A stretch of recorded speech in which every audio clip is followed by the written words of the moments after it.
So, the Robo signing settlement is done. It's signed, inked, finalized, $25 billion. So, what does this mean?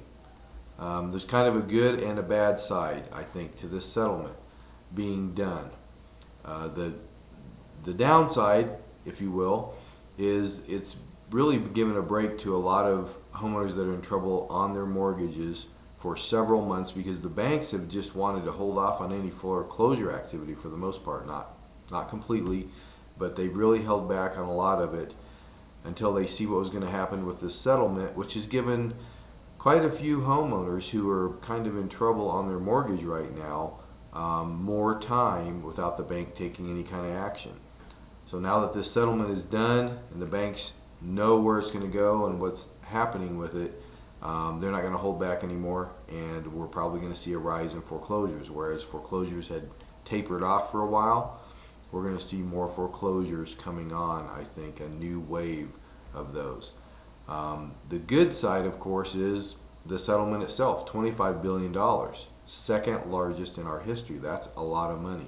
And only 20% of that is actually going to homeowners who have been foreclosed on, possibly wrongly so. So 20%, the other $20 billion the government is making available for programs to help homeowners who are currently in trouble on their mortgage.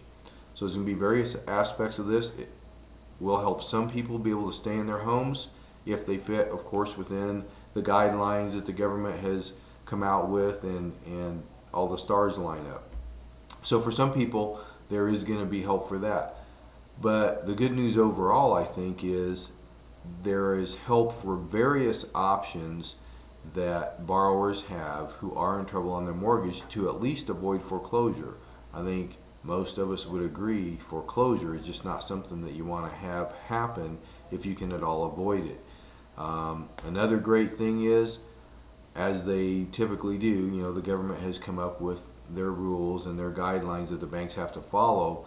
But something interesting this time that we haven't seen before, at least related to the foreclosure debacle and the banks, is there are actually going to be fines. So if the banks don't follow these guidelines, they're not following within, say, some of the 30-day time frames for an approval or a response back and those kind of things. I'm not going to get into all the details right now. There's $1 million fine potentially, and for a second offense, repeat offenses are like $5 million fines. And so there's actually going to be some teeth to this one, it looks like. So there's a lot of good stuff coming out of this to help people who are legitimately in trouble on their mortgage, upside down on their mortgage, delinquent on their mortgage, or whatever the situation might be.